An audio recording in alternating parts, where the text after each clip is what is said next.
So, mapagpalang gabi po sa ating lahat. At muli, welcome na muli sa ating evening devotional.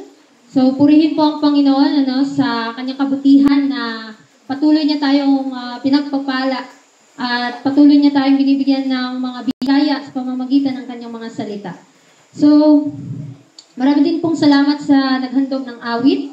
So, sa oras na ito, atin pong pag-aaralan mga kapatid ang patungkol sa trusting God's timing. So, atin pong isalaysay sa mga oras na ito kung paano po tayong magtiwala at paano ito marerelate sa ating tema ngayon na peace that passeth understanding. Sabi sa Ecclesiastes 3 verse 1, to everything there is a season and a time to every purpose under heaven. So dito natin makikita mga kapatid na sabi dito na yung bawat bagay sa buhay ay may tamang oras. So kung may mga pangyayari sa buhay natin na minsan hindi natin maintindihan, meron pala yung reason, may rason pala o may purpose po yung mga bagay na nangyayari sa buhay natin. So, sa buhay, may mga panahon sa saya, sa lungkot, may pagtawa, may pag-iyak. So, sa bawat pangyayari, merong mga purpose ang Panginoon. At minsan tayo nagtatanong bakit nangyayari yung mga bagay sa buhay natin o yung mga panahon na hindi nawa natin nais na mangyari because meron siyang nais na ipahiwatig sa atin upang ma-realize natin ano yung mga bagay na nagawa natin o ano yung mga kahihinatnan, bakit yun nangyari sa atin. So, ano po bang ibig sabihin ng pagtitiwala sa oras ng ating o sa oras na ipagkakaloob sa atin ng Diyos? Sabi sa Ecclesiastes 3 verse 11, He hath made everything beautiful in His time. Also, He has set the world in their heart so that no man can find out the work that God maketh from the beginning to the end. We know mga kapatid na yung Panginoon natin ay nakakaalam simula pa sa pasimula hanggang sa wakas. Siya yung nakakaalam sa ating buhay. Mas nakakilala pa siya sa atin kaysa sa ating mga sarili.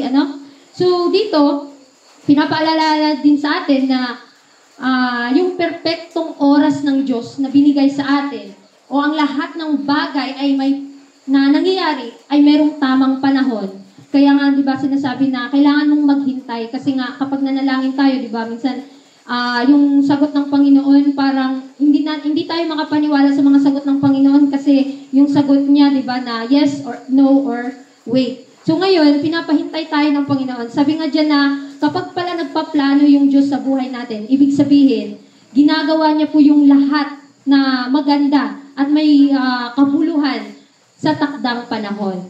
So minsan parang naisip natin parang delay na to sa buhay natin pero meron palang takdang panahon na binigay ang Panginoon. So madalas gusto nating kontrolin kung kailan o papaano nangyayari yung mga bagay sa buhay natin. Pero hindi natin nalalaman yung malaking plano ng Diyos para sa atin. So nilagay niya sa atin, nilagay niya sa puso natin yung mga pagnanais na magkaroon tayo ng layunin o yung mga layunin at kahulugan sa buhay. So ngunit yung buong plano niya mula simula hanggang katapusan ay hindi natin lubos na nauunawaan. So, nais po ng Panginoon sa atin na hintayin po natin ano bang ibig sabihin ng mga bagay, bakit nangyayari yun sa buhay natin. So, kapag hindi natin lubos maintindihan yung mga plano ng Panginoon sa atin, kailangan lamang tayong magtiwala sa oras ng Diyos at dahil yung pagtitiwala natin sa oras ng Diyos ay nangangahulugan po ng paniniwala na kahit tila matagal o nakakalito yung mga bagay, meron po pala siyang magandang plano na tinatapos sa tamang panahon. So, kailangan lang natin ng pasensya. Dito yung nahuhubog yung pasensya natin, yung pananampalataya natin, at yung pagsuko natin. So, alam ng Panginoon kung kailan niya, siya na yung bahala, kung bakit nangyayari ito, at siya na din po ang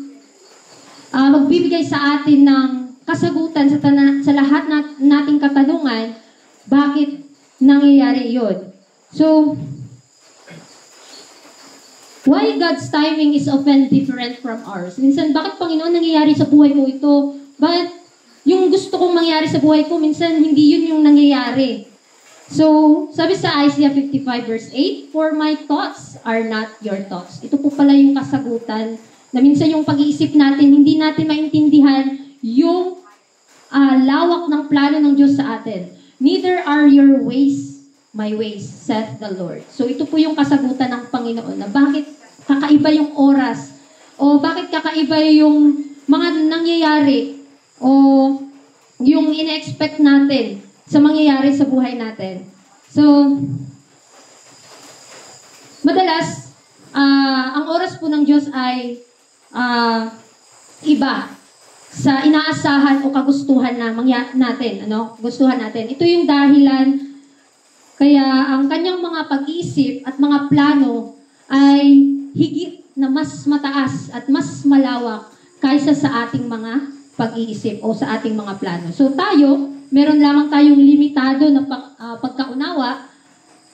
Nakikita lang natin yung mga kasalukuyan o yung ngayon sa ating presenteng panahon o yung mga simpleng bahagi ng buhay natin. Ngunit samantala ang Diyos ay nakakita po siya ng kabuuan sa ating buhay. So ano po yung dapat natin gawin? Magtiwala lamang tayo sa mga mangyayari sa buhay natin. Huwag na po nating problemahin sa mga sa susunod na mga araw dahil hindi na po natin hawak yun.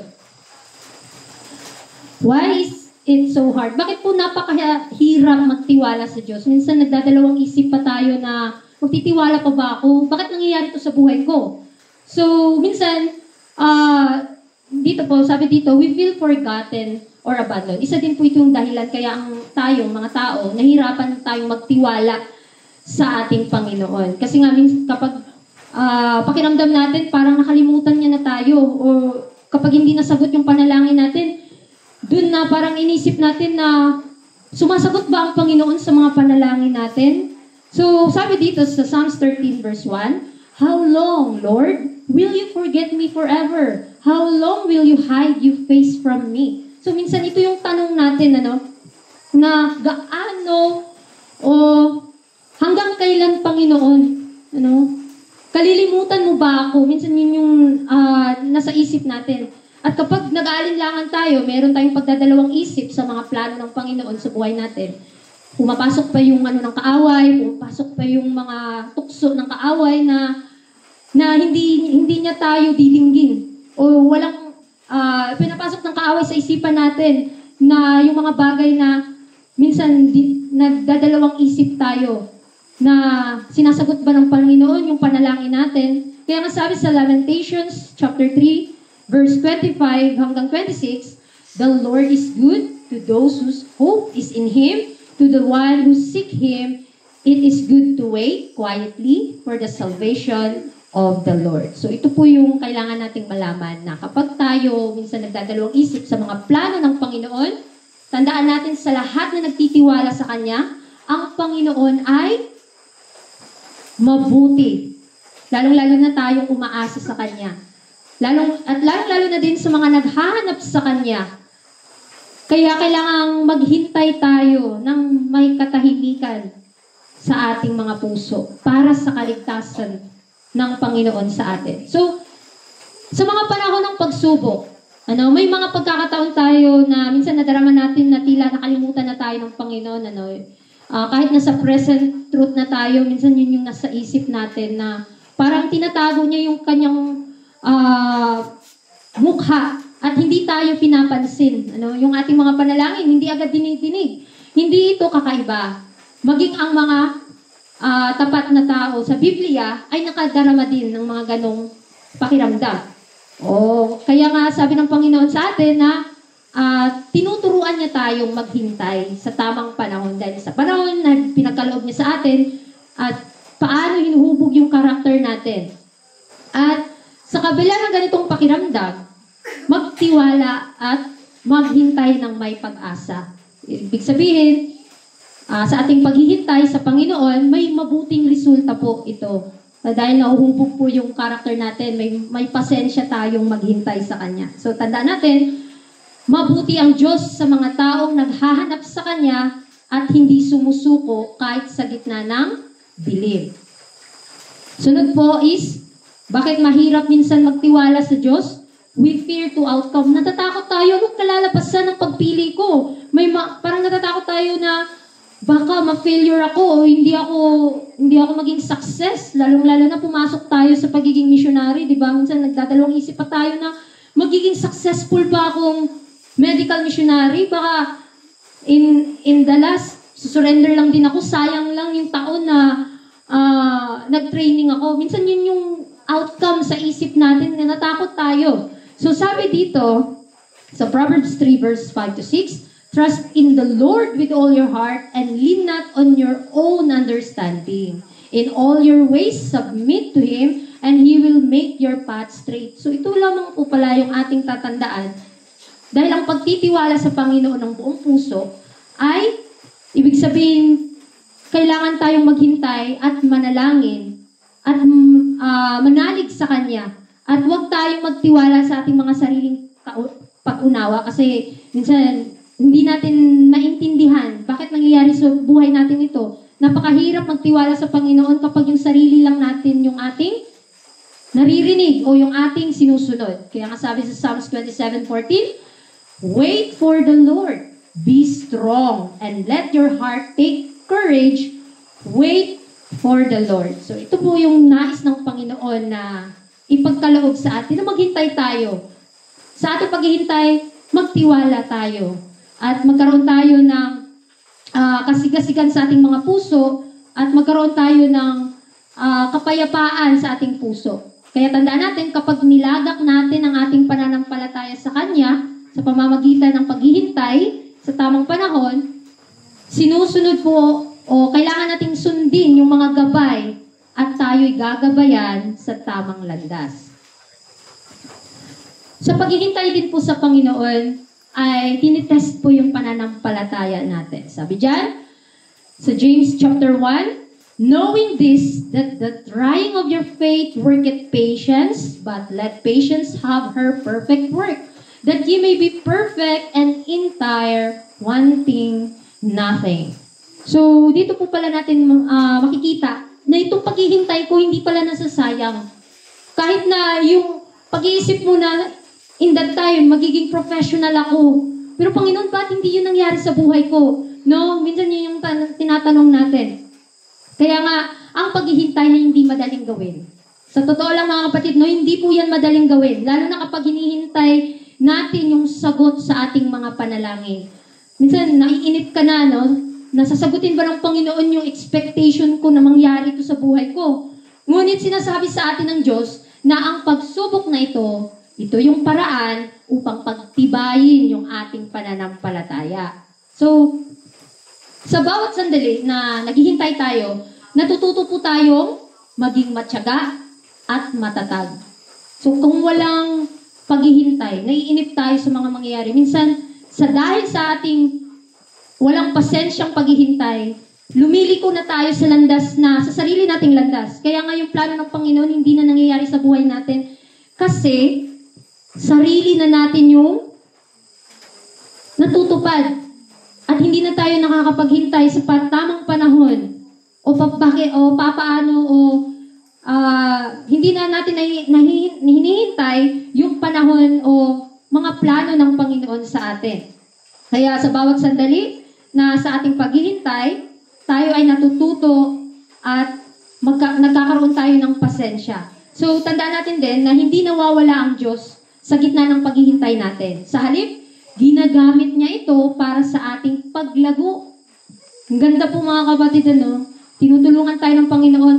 Sabi ng Panginoon, anak, maghintay ka. Dahil sa paghihintay mo, dito hinuhubog yung karakter natin. At paghubog ng ating mga pagkatao. So, tandaan natin na ang bawat paghihintay ay opportunity po ito upang palalimin po ang ating pananampalataya at pagtitiwala sa Panginoon. Dito po natin makikita kung paano natin i-connect ang ating paghihintay at paano tayo magkakaroon ng kapayapaan sa puso natin habang tayo naghihintay. Kasi nga, di ba, minsan, hindi tayo makapaghintay kaya nababagot na tayo, bakit hindi nangyari ito sa buhay ko? So sabi dyan, trusting God's timing enable peace. Binalik po ang Proverbs 3 verse 5, trust in the Lord with all thine heart and lean not unto thine own understanding. So, kapag po pala tinanggap natin ang oras ng Diyos na may inilaan siya sa bawat panahon at sa bawat pagkakataon sa buhay natin, makakamtan natin yung tunay na kapayapaan sa puso natin. Minsan, makikita na lang tayo ng mga kaibigan natin, mga barkada natin, na kapatid, bakit hindi ka pa naging professional? Bakit ganyan pa rin yung buhay mo? Mananatili ka na lang bang ganyan? So, minsan, yun yung pinapanalangin din natin, Panginoon, yung pangarap ko ganito, pero ba't hindi ito nangyayari sa akin? So, madalas, yun yung, minsan, yun yung naano sa isip natin. Pumapasok sa isip natin. At madalas, ang ating sariling pangunawa ay hindi tanda natin, limitado lang ito at puno ng yung tinatawag na agam-agam. Kaya nagdudulot ito ng pag-aalala at takot na baka hindi ako maging success sa pagpasok ko sa pagiging missionary. So, ngunit ito yung pangako ng Panginoon. Sa kabila na tayo naghihintay sa Kanya, kapag inialay natin yung ating buong tiwala sa Diyos, ipinapakita natin na naniniwala tayo sa Kanya, sa Kanyang karunungan at plano. Hindi tayo nagmamadali sa bawat panahon na nangyayari sa atin. Kahit hindi natin ito lubos na nauunawaan yung mga plano ng Panginoon. Kaya nga ang pagtitiwala sa Panginoon ay nag-aalis ng alalahanin at nagbibigay ng kapayapaan na hindi matitinag. So ito yung kapayapaan na binigay ng Panginoon na hindi kayang ibigay ng mundo. At dahil alam natin ang lahat na nangyayari ayon sa perpektong plano niya. Next is, peace is as a sign of trust. Sabi, okay.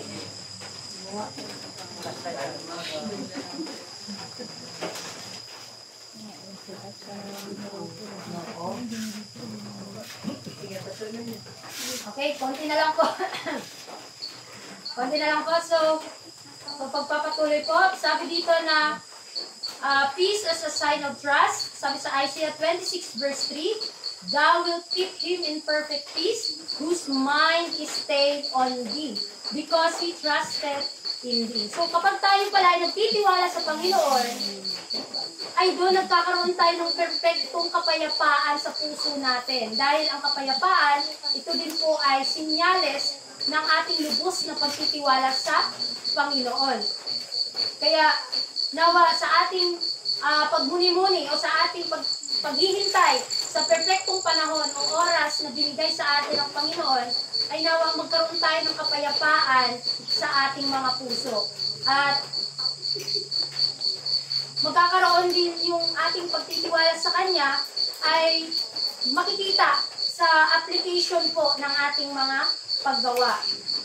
Sabi dyan na reflect on areas where you're struggling to trust God's timing. Minsan, nahihirapan na tayong magtiwala dahil ba't nangyayari ito sa buhay ko? So, kailangan tayong magnilay-nilay sa mga bahaging nahihirapan tang magtiwala sa Diyos.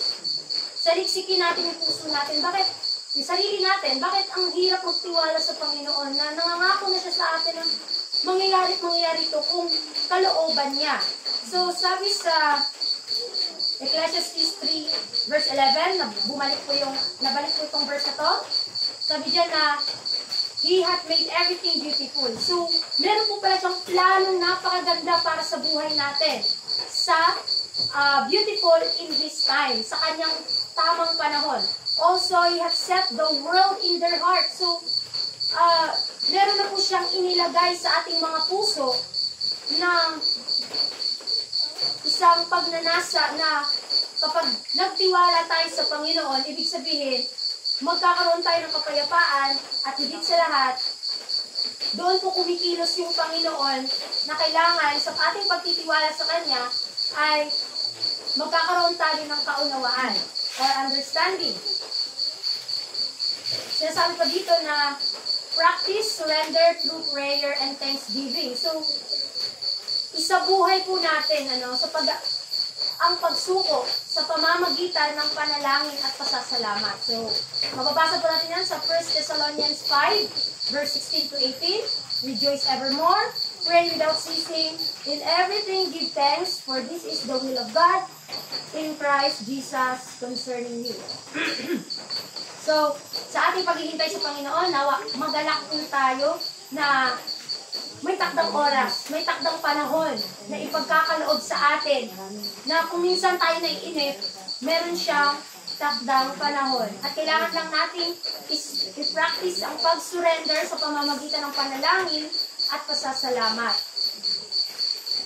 Sabi pa dito, meditate on God's promise during the waiting. Tayo minsan, di ba, naghihintay tayo sa Panginoon. So, atin pong pagnilay-nilayan yung mga pangako ng Diyos sa atin habang po tayo'y naghihintay sa Kanya. Sabi sa Isaiah 40:31, but they that wait upon the Lord shall renew their strength.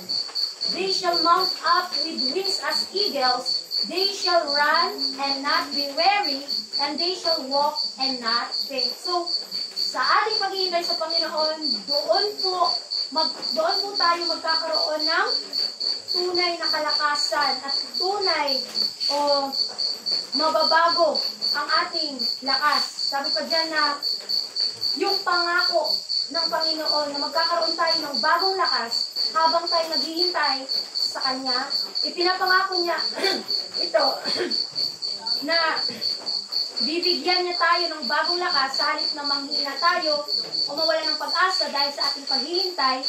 Kasi nga, habang tayo naghihintay, tayo ay pinapalakas at muling mabubuhay. At isa din pong pangako ng Panginoon na pangako na gaya ng paglipad na parang agila. Ang ibig sabihin po, ang pag-asa sa Diyos ay parang paglipad ng agila. Malakas, mataas at malaya. So, pinapalakas niya tayo upang malagpasan ang mga hamon ng buhay ng may dignidad at tapang. So, kaya po pala pinapahintay tayo ng Panginoon dito kasi may gagawin o may pangyayari sa buhay natin na hindi natin alam na mangyayari yon, inihahanda niya lang tayo. Na kailangan tayong maghintay dahil sa paghihintay ay doon po tayo magkakaroon ng lakas at tapang para sa hamon na darating. At isa din pong pangako niya na magpatuloy tayo ng walang pagod. Hindi tayo mapapagod sa ating paglalakbay kapag ang ating puso ay nakatuon sa Panginoon. Magiging matibay tayo sa pagtahak sa landas na inilaan niya para sa atin. So, hindi na po magtatagal. Sabi ko sa conclusion natin sa Testimonies Volume 2, page 319, paragraph 3, you have tried to do right. Nagsisikap tayo, sinusubukan natin gumawa ng tama. And God is pitiful and compassionate to you. At nakikita po yan dahil ang ating Panginoon ay tapat at maawain at mahabagin. Maawain sa atin. Kaya nga sabi dyan, be cheerful. Sa ating paghihintay sa Panginoon, kailangan tayong maging masaya at iwasan ang kalungkutan at pagdududa. At sabi pa dito na, indulging these doubts, kapag pala tayo ay nagdududa, you dishonor God. So, sabi dyan, there is peace in believing. So, meron po tayong kapayapaan sa pamamagitan ng ating pagtitiwala and joy in the Holy Ghost. Believing bring peace and trusting in God's bring joy. So, ang ating pong pagtitiwala sa Panginoon ay nagdadala ng kapayapaan sa ating mga puso. At ang ating pagtitiwala sa Kanya ay nagbibigay o nagdadala sa atin ng kagalakan na hindi natin hindi natin mapaliwanag. Ano? Kaya nga sabi diyan, believe, believe. My soul says believe. Rest in God. He is able to keep that which you have committed to His trust. So, sa ating buhay na yon bilang tagasunod o nagsisikap tayong sumunod sa Panginoon, kailangan talaga tayong magtiwala, manampalataya sa tamang panahon na ibibigay niya sa atin. At sinasabi dyan, my soul says believe, rest in God. At siya po ang magbibigay sa atin ng pusong pagtitiwala. He will bring you up more than conqueror through Him who has loved you. So ito po yung pangako ng Panginoon sa kabila na tayo ay naghihintay sa Kanya sa tamang panahon. Sa bawat panahon, binigay niya sa atin. Sabi dyan, He is able to keep that which you have committed to His trust. He will bring you up more than conqueror. So higit pa sa mga mananaig. No? Sinasabi dyan na, may the Lord bless you and strengthen your trembling faith. Is our prayer. We commit these few lives to you, trusting they may do you good. So nawa sa ating devotional sa gabi nito, ating pong pagnilay-nilayan, ating pong sa puso, sa bawat bagay o pangyayari, mga panahon sa buhay natin na nangyayari, ay huwag po tayo mabagot, huwag tayong mawala ng pag-asa, huwag tayong magdadalawang isip. Panginoon, bakit nangyayari ito sa buhay ko? So, gawin po natin ang kalooban niya, gawin po natin ang buong puso, dahil ang Panginoon po ang nakakaalam, siya lamang po ang magbibigay sa atin ng katatagan ng ating mga puso. So, nawa, sa gabi nito ay pagpalain tayo ng Panginoon at bigyan niya tayo ng kapayapaan at pagtitiwala habang tayo naghihintay sa kanyang perfectong panahon para sa perfectong panahon sa buhay natin. So, nawa, pagpalain po tayo ulit ng Panginoon and God bless po sa ating lahat. Amen.